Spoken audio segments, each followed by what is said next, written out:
Chafov, which in the world of Chabad, we identify with the yahrzeit of the Rebbe's father, and many of us will recall memorable bringings over the many years at that time.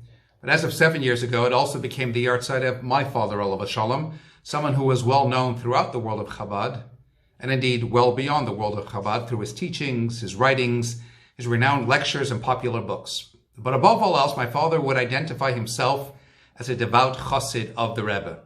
Indeed, it was the Rebbe who identified the chushim, the skill sets, if you will, the talents and potential within my father, and looked to nurture that every step of the way. So I want to share with you some interactions the Rebbe had with my father as relayed to me by him, or as became evident from certain correspondence to the Rebbe which he had with my father, and my understanding of broader life lessons that we can all glean from there. Let's consider first the early years. Pretty much from the very first Shabbos that my father came to Lubavitch, the Rebbe insisted of him at every Shabbos Farbrengen that he should say L'chaim. The first time that happened, my father became somewhat immediately unpopular. Well, what happened? The Rebbe told him, Zog L'chaim, say L'chaim. And my father replied in whatever little Yiddish he knew, mostly German, Nein, a dank, ich gleich es nicht. No, thank you. I don't like this stuff. So the Rebbe left him alone, but you could well imagine the looks of everybody else around. How dare you say no to the Rebbe? Suddenly somebody handed a filled cup and put it in my father's hands, and of course my father said, L'chaim, taking a sip, and then owing to his particular dislike of alcohol, he grimaced, and the Rebbe smiled and said, he'll already get used to this. In my father's words, well, the alcohol part of it never materialized with him, although I've often argued it passed on through him into me, his son. Albeit that maybe the Rebbe was also referring to getting used to the Rebbe demanding of him to say L'chaim, as happened, as I said, many a time thereafter as well. And my father, being my father, decided that rather than being bothered every week by the Rebbe to say L'chaim, he'd figure out other ways to outsmart the Rebbe and avoid having to do so. So one Shabbos, the Rebbe called him by name and asked, No, Hashem gesagt L'chaim, did you already say L'chaim? My father said no. And the Rebbe asked, Favos nicht, why not?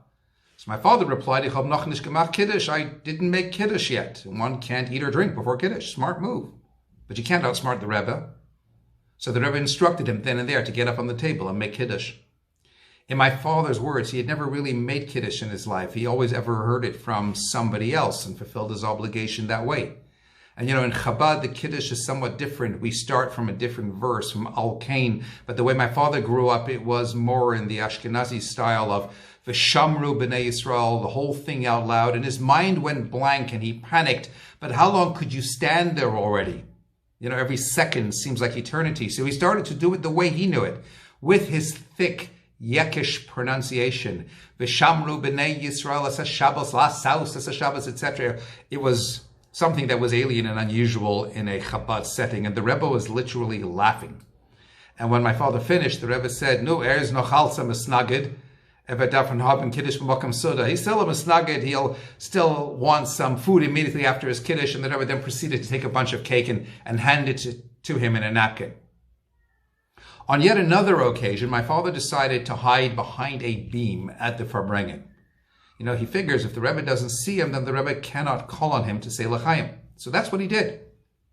Now, it was the custom that whenever the Rebbe would say a mimer, a Hasidic discourse at a Farbrengen, of course that's a deep transcendental experience, there was also always a special introductory song known as the mimer nigun. And towards the end of the song, the Rebbe would close his eyes, the song would finish, and the Rebbe would go immediately into this mimer, this Hasidic discourse. So when the song was going into this wind down phase and the Rebbe's eyes were already closed at this stage, my father said, now it's safe to come out of hiding from behind the beam, so at least catch a glimpse of the Rebbe during the mimer, right? That's what my father thought. Albeit that when he did come from behind the beam and the Rebbe's eyes were closed, suddenly the Rebbe opened his eyes, looked straight at my father, called him by name and said, Zog L'chaim, say L'chaim, and then instructed that they start this mimer song, this mimer nigun once more. And here's the point. In the Rebbe-Chassid relationship, the Rebbe is always demanding of us. Not more than we can handle, but certainly identifying with us more than perhaps we do. Identifying within us what we are capable of. And as the Rebbe pointed out many times, what we are capable of is on account of the strengths that God himself gives us. such that if God gives us the wherewithal to do certain things, then he can certainly give us the ability to do yet more things as well, if so required. So in life, when duty calls, you do what you have to do. You can come up with whatever excuses you want, but you'll be pulled up on those excuses. I didn't make Kiddush, so make Kiddush. You can look up behind whatever beams, but plain and simply put, you can run, but you can never really hide. After all, didn't God find Adam hiding behind a tree in the Garden of Eden? The Rebbe found my father hiding behind a beam in 770. And they'll find you too. So you might as well get on with the job. Don't run from the task at hand. Embrace it. Don't deny the world the gift that is you. Share yourself and your talents with the world. That's, after all, why you are here in the first instance. You know, there are exchanges with my father in sometimes complex Jewish philosophical concepts that he had in letters with the Rebbe, some of which I have and which I've gone through. And I find my father raising sometimes points from Rambam, Maimonides' Guide for the Perplexed, other such like works, and the Rebbe patiently replying with seamless Hasidic approach, highlighting how there's no contradiction per se on all aspects of God, divinity, free choice, etc. And these exchanges, that's what drew my father in, and that's what captured his keen mind into a very deep appreciation for Hasidism, or more precisely, Hasidus Chabad. When the Rebbe identified my father's unique writing ability, he sought to use a metaphor, squeeze as many drops of fine oil out of the olive as possible. By way of example, the first book that my father ever wrote was the Baal Shem Tov. There was a series of articles that my father wrote on the Baal Shem Tov for publication, and eventually this took the form of a book. As a result of which, the Rebbe then encouraged my father to write other books, and what became essentially an initial one-off trial later became an incessant challenge and demand all through his life. Again, if you have it in you, you have to use it always. One now well-known story was when the Rebbe tasked my father with writing the Maftecha, an index on a sefer, on a book of the Maggid of Mizrich. There was a book called Maggid Dvarav Yaakov, which is a complex mystical teaching of the Maggid of Mizrich, who himself was a chief disciple of the Baal Shem Tov. And in one Yechidus, one private audience, the Rebbe instructed my father to write the index on the book. Now, an index is, of course, a list of words or phrases and associated pointers to where useful material relating to that heading can be found elsewhere in the book, and the headings will include names of people and places and events and concepts. You'd have to thoroughly grasp the content of the book in order to do that properly. In this case, it was a matter of understanding the context and what the Maggid is saying, what he's looking to communicate, etc. And as my father told the Rebbe, it's nicht mein Sache, it's not really my thing. It would involve so much effort. It wasn't something, by my father's own admission, that came naturally to him. So he kept pushing it off. And after that, each time my father wrote a letter to the Rebbe about altogether different matters, the Rebbe would include in his reply a reference asking what's doing with the Mafteches, this index. Similarly, each time he was in a Yechidus, another private audience with the Rebbe, the same matter would come up. So finally, in one instance, my father said to the Rebbe, if it's really my thing, if there's somehow some special connection between myself and this task, such that it is my responsibility, then I'll hire someone from my own money to do the job, so it still remains connected to me. And the Rebbe ignored that suggestion and again just asked each time, what's doing with the Mafteches, with the index? Mafteches. What happened in the end? Well, my father always came to New York at the Rebbe's instruction each year on the Shabbos after Pesach, which is Shabbos Mavarchim Iyar, the Shabbos after Sukkot, which is Shabbos Bereshis, and the Shabbos before Elul, Shabbos Mavarchim Elul, which was also the Shabbos around my father's birthday, which was the 28th of Av. Each time he would come into New York, he would send a note into the Rebbe to say he's here, to ask for a bracha, whatever it was. 1978. The Rebbe suffered a heart attack on Shmini Atzeres. My father came into New York that year, therefore, for Shabbos Noach the following week. He wrote a note into the Rebbe, as he always did. The Rebbe had a heart attack. The Rebbe was receiving medical treatment. The Rebbe was not responding to any letters at the time. My father handed his letter in on a Friday morning. He got a reply a few hours later, just one word, Mafteches, ? By golly, if the Rebbe wants you to do something, you do it. For all the money in the world, for all the people you can hire, for all the excuses you can make, if this is your task, if this is your challenge, if this is something that is connected to you, meaning ultimately connected to your soul, then that's your moment of truth and you rise to the challenge. Never in a million years did my father expect any response that weekend. But that incredible, unusual response from the Rebbe, as my father said, shook him to the core. He went home, and less than 2 months later, by Yutas Kislev, the 19th of Kislev, the job was done. It suddenly clicked and flowed, and he never looked back. You know, mysticism tells us that sometimes when we find ourselves drawn to a particular mitzvah, that is because that mitzvah speaks uniquely to our souls, and where we can unleash our fullest soul potential, as it were. Conversely, when we find an area of vulnerability, an area of struggle, a mitzvah that comes particularly difficult to us, we need to know that this too may be unique to my soul, where I can really maximize myself. And precisely because the Yetzer Hara, the evil inclination, knows that too, he makes it more difficult and creates the obstacles. And that's why I find it hard. Don't turn away from that which speaks uniquely to your soul. Rise to the challenge. And when you do, it will click and new unfathomable soul strengths and abilities will emerge, propelling you to new heights. That initial time, my father produced a 50-page index approximately. After that, he had written many other indexes, including on Tanya, etc. And years later, and it was the last work of his, that same index of Maggid Dvarav Yaakov and the Maggid of Mizrich was redone, 200 pages long. And you know, whenever my father would go by the Rebbe for dollars, the Rebbe would give him $1 and then add an extra $1 and say, this is for the new book, even as he may have just finished one. On one occasion, the Rebbe said to him, I've already lost count how many dollars I've given you for the books. In other words, you're not necessarily keeping up. And my father always took that message seriously, and it motivated him to write more and to keep going.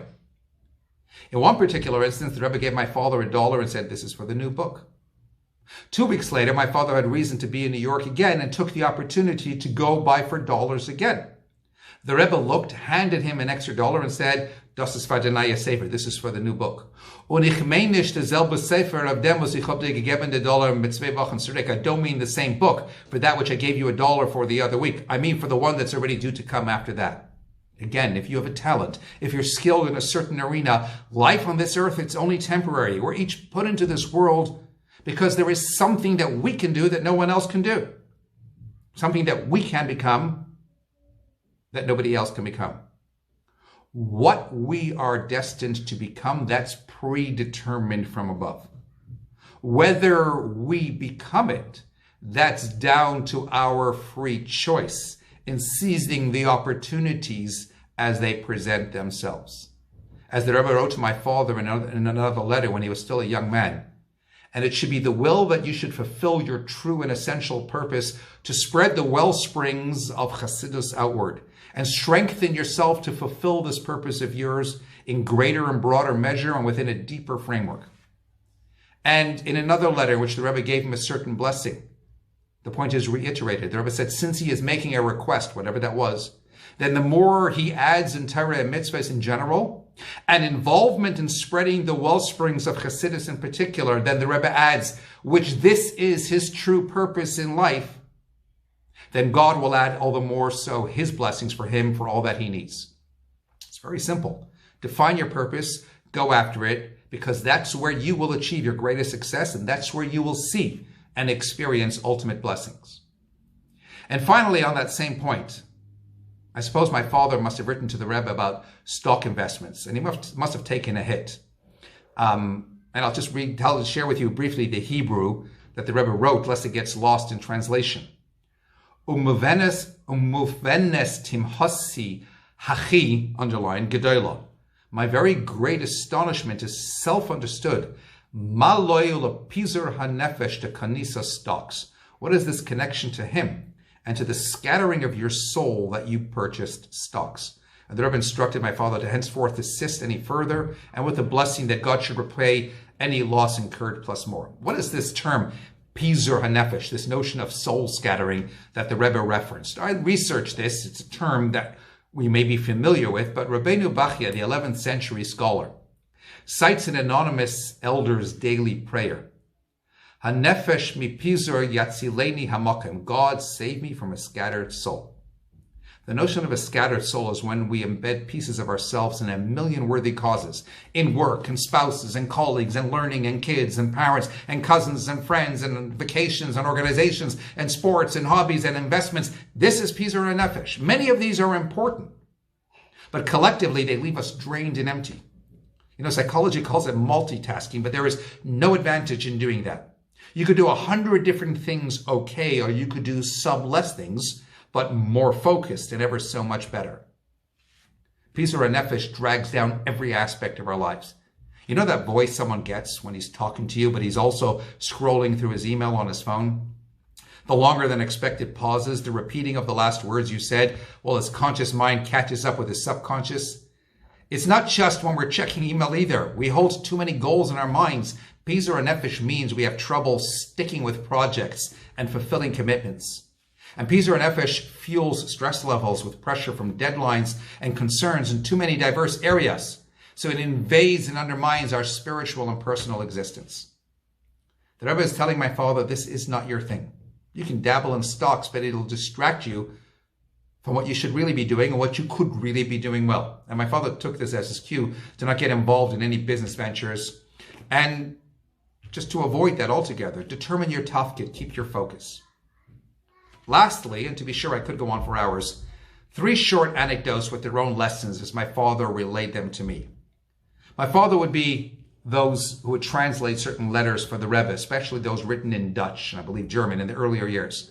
And after a while of doing this, my father would sometimes read a letter and decide for himself, you know what, this is a trivial bit, not as relevant for the Rebbe, and this bit maybe is a bit more relevant, so he would start choosing to edit in his translation. But the Rebbe picked up on this and instructed my father that every word in detail of the letter be included in the translation, because while something might appear to be irrelevant to my father, sometimes from the Rebbe's perspective, there is as much contained in the nuance and innuendo than what is written in the actual text. The life lesson is obvious. It's not always about listening to what the other person is saying. Sometimes it's even more so about listening to what the other person is not saying, because there's as much being communicated therein. Hearing refers to the sounds that you hear. Listening requires more than that. It needs focus. Listening means paying attention not only to the story, but how it's told, the use of language, the voice, the body language, how things are being expressed. It means being aware of both verbal and nonverbal messages. Your ability to listen carefully depends on the degree to which you perceive and understand these messages. That was paramount for the Rebbe, and nobody listened better than the Rebbe. You know, in the words of the Zohar, when it came to giving the Torah at Sinai, God said, Ano nafshi ksavas Yehovah, I put my essence into the Torah. When a person poured their heart out to the Rebbe in a letter or whatever form, they were calling out from the depths of their soul. Their essence is in that letter. And the Rebbe would extrapolate that from every word written. And the onus, frankly, is on us to do the same, to whatever limited extent we can, when we engage with other people, when we listen to other people, so that we can do more to uplift them and inspire them. Another story in a somewhat similar context is the time my father went by the Rebbe for dollars on a Sunday with my nephew, my father's oldest grandson, in his hands. The Rebbe looked to my father and said, I didn't see him yesterday. Why? At the Farbrengen. My father smiled, thinking, I don't know, the Rebbe is making small talk. And as he started to move away, the Rebbe repeated himself. Why didn't I see him yesterday at the Farbrengen? And my father got home later. He asked my sister, the child's mother, who said, actually, it's true. I normally always bring him for some of the time of the Farbrengen. Only yesterday, he wasn't feeling well, so I didn't bring him. Think about this. 5,000 people, 2,000 people, even just many hundreds. And there's the one little kid. And the Rebbe sees him and knows when he is there and knows when he's not there. Can you imagine what an important life lesson we can all learn from that? You walk into shul on a Shabbos morning and there's a couple of 100 people there, maybe only a few dozen. In fact, maybe just a minyan. There are always those you make a point of greeting. And then there's always those who you don't talk to. You don't speak to, unless they're sitting in your seat. And you barely otherwise just know that they exist. If they were not there 1 week, you wouldn't necessarily be the wiser, and yet the Rebbe is, well, the Rebbe.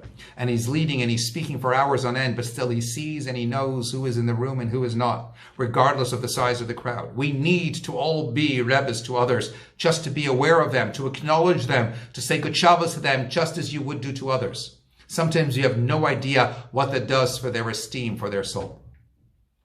And finally, this last story. In the earlier years, my father said he didn't at first understand 99% of the Verbrengens. It's Yiddish interdispersed with Hebrew and Aramaic. His native tongue again was Swiss and German. But as he said, he always enjoyed the Verbrengens. He felt uplifted by them. He felt a bond developing at these Verbrengens between himself and the Rebbe. And so there was this one time when the Rebbe was coming into the Verbrengen, and those of us who had the merit of being in the Rebbe's presence also bore witness sometimes to the very serious look on the Rebbe when carrying the burden of the world literally on his shoulders. This was one such occasion. My father said it was obvious the Rebbe was burdened with something, and that, my father said, immediately impacted my mood as well. And at one point during the Farbrengen, the Rebbe was looking in a completely different direction, answering l'chaim to people, when suddenly the Rebbe swung his head around sharply towards my father's direction, called him by name, and as we've heard already earlier, said to him, Zog l'chaim, say l'chaim, unvert besimcha, be happy. And then the Rebbe added, because if you are happy, then I will be happy. And then the Rebbe added further, and if I can't affect you, how am I going to affect myself? So my father picked up his cup and he said l'chaim, and the Rebbe retorted, no. You don't have to do me any favors. And then the Rebbe continued and said, Chadakov, Rabbi Chadakov is the Rebbe's personal secretary and my father's uncle. And the Rebbe said, Chadakov, Vuda de Chadakov, where's Chadakov? You can't influence your nephew that he should be happy? Which tickled my father when he heard that, and he burst out laughing. At which point the Rebbe then looked at him and said, okay, now say l'chaim. So I once asked my father for an understanding of those words. What does the Rebbe mean when he said to my father, if I can't affect you, how can I affect myself? My father explained to me how on some level we are all interconnected and we impact one another regardless of who we are. Sometimes you need to touch someone else in order to unleash something within your own self. You know, we've all been through the experience. You could be feeling down, and you nevertheless go out of your way to do something good for somebody else, which in turn reverberates back on you. The Mishnah in Pirkei Avos in Ethics of the Father says, one mitzvah begets another. On one level, of course, if I do a good deed, it invariably impacts positively on me, such that I'll be inclined to do another good deed. But on another level, as Hasidism explains, when you do a good deed, you draw down a certain lofty energy into the world, which can touch someone on the other side of the world, and they'll suddenly have this impulse to go out and do something good as well. And I think both points come into play over here when the Rebbe said to my father, you're down, you're feeling down because I'm feeling heavy. You then be happy, and that will make me happy. It works both ways. So sometimes when you're feeling miserable and you can't get yourself to be happy, don't revert into your own shell. Don't let what happens to you define how you happen for someone else. Someone didn't smile your way today. They didn't give you a hug. They didn't show you attention. Meanwhile, there's somebody else out there who needs that hug, that smile, that extra attention. Go out there and make someone else happy, because you're guaranteed it will come back on you and impact you positively. You know, when stories become known, it's not just to make us smile at the story. It's every bit and even more so that we can be inspired from the stories, learn life lessons from the stories, and each in our own way thereby make them as if it were our story. And actually, on that note, I want to finish with one more. My father, as I said, in the early years, loved to go to Farbrengens, etc. And on one particular occasion, he had a cousin or some sort that had moved into the general vicinity. And so he decided to go visit this cousin, this distant cousin, whatever it was. And when he came into the house, he encountered what was a rarity to see in many homes in those days, one very big black box that you can turn on and switch channels.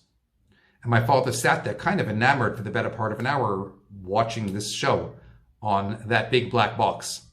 And then he left and he came back to the yeshiva, Bedford and Stuyvesant, and nobody was around. And as he very quickly determined, there was a Farbrengen going on. And he was very disturbed, didn't want to miss a Farbrengen. So he rushed and rushed and rushed to get to the Farbrengen. He never wanted to miss a Farbrengen. It was a surprise Farbrengen. And he came to the Farbrengen in 770, and he managed to still get in. Farbrengen wasn't yet over, and he stood in his place. And at a certain point, sure enough, the Rebbe looked to him, called him by name, and told him to say L'chaim. And then the Rebbe added, "No, as me geht vu metanish gain and me cooked of them was metanish cooking is best as zogen L'chaim." If you're going to go where you shouldn't really go and look at that which you shouldn't really look at, you're better off saying L'chaim. So what does that story tell me? That the Rebbe had incredible Ruach HaKodesh, that the Rebbe had unique spiritual sensitivity. Well, on one level, absolutely so. But it tells me something more than that as well. That the Rebbe had incredible Avas Yisrael. We know that. The Rebbe's Avas Yisrael was so unique and extraordinary that he felt intrinsically bound with all of his Hasidim, with all Jews. And it's a reality when two people are really deeply connected, when one is in a certain place and it's sometimes in trouble or whatever else besides, the other can sense it, however many miles away. I've had this experience with my own mother, bless her, soll sie sein gesund und stark, where I was very unwell in Los Angeles when I was studying in yeshiva, and I hadn't told her, but she woke up in the middle of the night and told my father something is wrong with Yitzchak. That was the Rebbe's connection with all of his Hasidim and with all of Klal Yisrael. My father was miles away, being where he was and looking at something, as the Rebbe said, that maybe he shouldn't have been looking at. And the Rebbe was aware, sensitively, spiritually attuned to that because of his incredible Avos Yisrael. But let's remember, if that was a reality then in a physical space where the Rebbe is in one place and is aware of what's going on somewhere else, how much more so is that a reality now when, as we're told by the Alter Rebbe in Tanya, that when one is no longer restricted to the limitations and confines of time and space here in this world, up above, they are able to connect so much deeper and so much more profoundly in every real way and be connected with us and be able to intercede on our behalfs and do everything that is necessary for our benefit from on high. So it is my fervent wish, as this is about the Rebbe and the author of the Rebbe and my father, that in respect of my father's yahrzeit, that he should continue to be Meilus Yesher, to be a protective omen and intercede in a good to better for the benefit of all of his family, all of us children, his wife, my mother, children, grandchildren, great-grandchildren, and the many, many others whom he influenced throughout the world and he connected with in his own personal way. And certainly that the Rebbe continues to intercede on our behalf, and especially in this particularly challenging time in which we are currently living. That the Rebbe beseech from on high to finally put pay to all of the struggle and all of the pain, and that we are finally able to take these lessons to heart that we've discussed. Merit blessings in your lives, only goodness, only successes, and indeed that we should collectively merit the ultimate blessing of the coming of Mashiach speedily. Amen.